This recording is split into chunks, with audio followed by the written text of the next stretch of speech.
بسم اللہ الرحمن الرحیم۔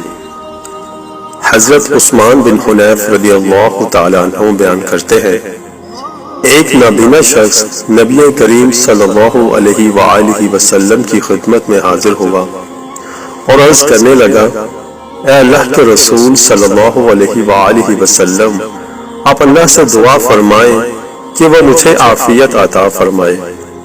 تو آپ صلی اللہ علیہ وآلہ وسلم نے فرمایا، اگر تم چاہو تو میں دعا کرتا ہوں، اور اگر تم چاہو تو صبر کرو تو وہ تمہارے لیے بہتر ہے۔ اس پر اس نے عرض کیا، آپ اللہ سے دعا فرمائیں۔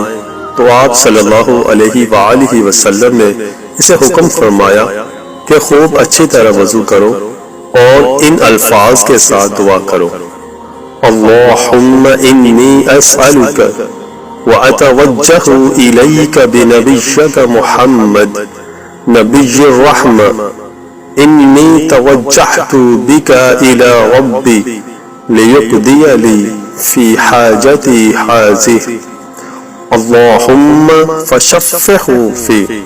اے اللہ، میں تجھ سے سوال کرتا ہوں اور تیرے نبی رحمت محمد صلی اللہ علیہ وآلہ وسلم کے ذریعے تیری طرف متوجہ ہوتا ہوں۔ بے شک میں نے آپ صلی اللہ علیہ وآلہ وسلم کے ذریعے اپنے رب کی طرف توجہ کی تاکہ میری اس حاجت کے بارے میں میرے حق میں فیصلہ کیا جائے۔ اے اللہ، میرے بارے میں آپ صلی اللہ علیہ وآلہ وسلم کی شفاعت قبول فرما۔